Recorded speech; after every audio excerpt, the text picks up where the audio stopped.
Nature feeds all life on the planet, but daily she must be impregnated by light to achieve a cosmic engineering. Many cultures have worshipped the sun throughout the ages. It even has inspired monotheism because planets gravitate around their own and unique sun. Light is ignited by the ether. Many well-known scientists have speculated about the ether. But such a possibility never earned any consideration from the academia, so science became scientism. Science devoid of any metaphysical sense and a dogma on its own, asserting that any experiment that cannot be confirmed by scientific method cannot be validated. Even though energy has been recognized as the sole force in the universe, scientism continues denying that the latter is sentient.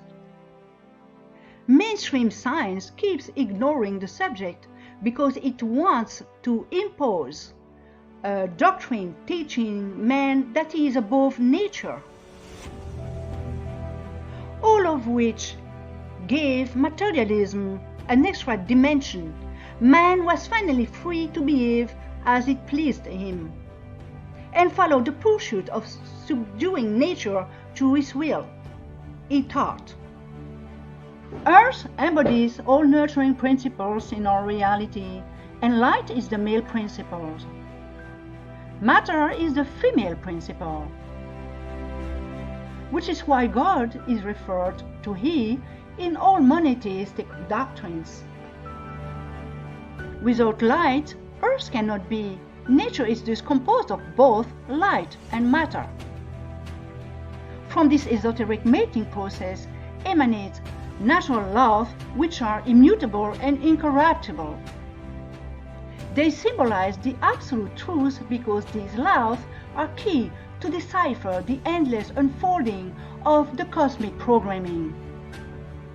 Unfortunately, since mainstream education does not consider this metaphysical approach, the world is spending more time worshipping the absence of the nurturing or female principle, sending its children to war instead of teaching about their oneness with nature, and this has created a trauma feeding onto itself. A society thinking that violence and domination are inherent to mankind.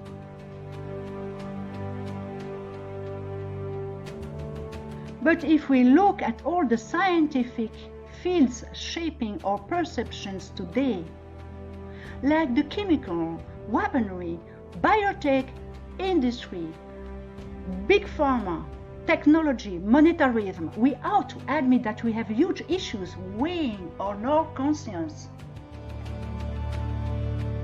Our skies, rivers, oceans, soils have been poisoned very badly. We are harming ourselves now from every angle. Look no further. It is what happens when thinking that man can subdue nature.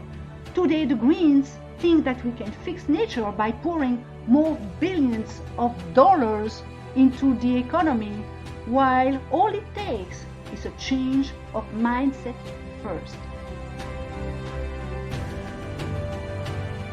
Natural laws tell it right in our faces. Personal responsibility is inescapable, and that a resource-based economy is the only way out of the maze. We are the custodians of life. That is our mission as humans. If Earth dies, we die as a species. And this means that nature surpasses man by far when the latter refuses to listen to her. When they both work in sync, the magic happens, and their intuitive intelligences suddenly even out, complete one another.